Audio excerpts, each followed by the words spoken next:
नेपाल की इस क्रांति, हिंसा जो लोगों के खून पर, वहां के लोगों की शहादत पर खड़ी हुई और वहां की सरकार को मजबूर होकर घुटने टेकने पड़े, राष्ट्रपति प्रधानमंत्री को इस्तीफा देकर काठमांडू से भागना पड़ा। आपके पार्टी की क्या ओपिनियन है कि नेपाल में जो कुछ हो रहा है वो जन क्रांति है या फिर कोई वाह्य क्रांति करवा रहा है, कोई साजिश या संयोग या प्रयोग? कहते हैं ना ब्रजेश भाई कि जलते घर को देखने वालों, फूस का छप्पर आपका है और आपके पीछे तेज हवा है और मुकद्दर आपका है, और उसके कत्ल पे मैं भी चुप था, अब मेरा नंबर आया, और मेरे कत्ल पे तुम भी चुप हो, अगला नंबर आपका है।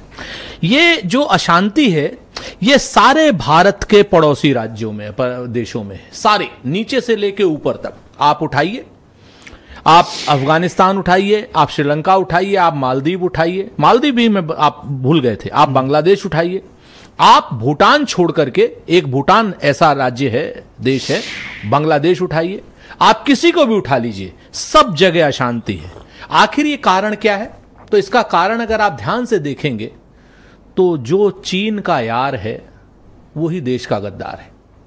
जिस शख्स ने भी प्रो चाइना पॉलिसी अपनी एक सीमा से ज्यादा की है वो एंटी पीपल हो गया है। कहीं ना कहीं आप उठाएंगे तो देखिएगा इस चीज को, और ये सभी के लिए एक चेतावनी भी है, सभी के लिए एक सूचना। शेख हसीना प्रो चाइना थी। हाँ, शेख हसीना ने जैसे ही प्रो चाइना हुआ, एक आइलैंड के विक्रम सिंघे प्रो चाइना थे, अम्बनटोटा का बंदरगाह उन्होंने टोटल चाइना को दे दिया था।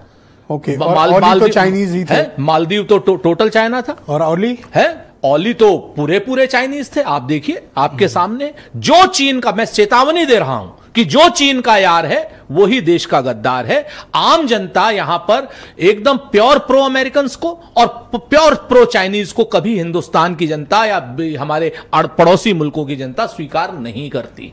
फिर से बोलिए। प्रो अमेरिकन बहुत ज्यादा और प्रो चाइनीज बहुत ज्यादा। जो लोग भी चीन से दोस्ती कर रहे हैं सावधान हो जाए, हैं, और जो बहुत प्रो अमेरिकन हो जाते हैं वो भी सावधान हो जाए। जनता दोनों को स्वीकार नहीं करती है। यहां पर बेरोजगारी बड़ा इशू है।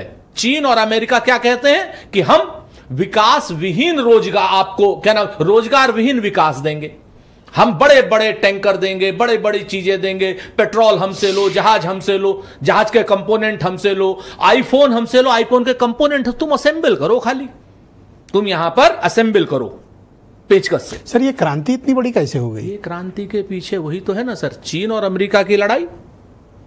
आप सोशल मीडिया के साथ कंस्पिरेसी मानते हैं? प्योर है। आप बताइए ना, 18 घंटे में श्रीलंका में, आपने बहुत बढ़िया बात उठाई कि जो राष्ट्र बैंकक्रप्ट हो गया था वो 2 दिन बाद फिर दोबारा से पैसे आ गए उसके पास। कहां से आ गए? वो आदमी सिंगापुर से वापस भी लौटा है। सिंगापुर से विक्रम सिंघे आ गए वापस, जेल में है वो। नहीं, जमानत हो गई, जमानत हुई, वो एक जो भी है।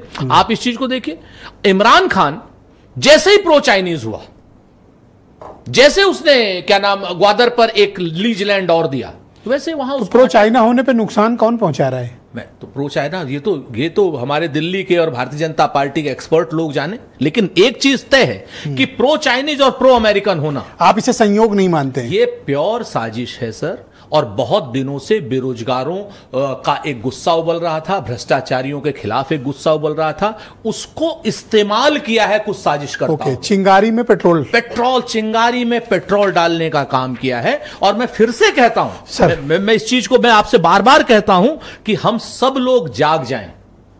एक चीज जान लीजिए कि जो भी चीन का यार होगा वो देश का गद्दार माना जाएगा। इस चीज को याद रख लीजिए। चाहे आप डायरेक्ट फ्लाइट शुरू कीजिए, अभी तो इन्होंने टिकटॉक का ऑफिस भी 28 मंजिल का शुरू कर दिया है। ओके, वीरेन जी।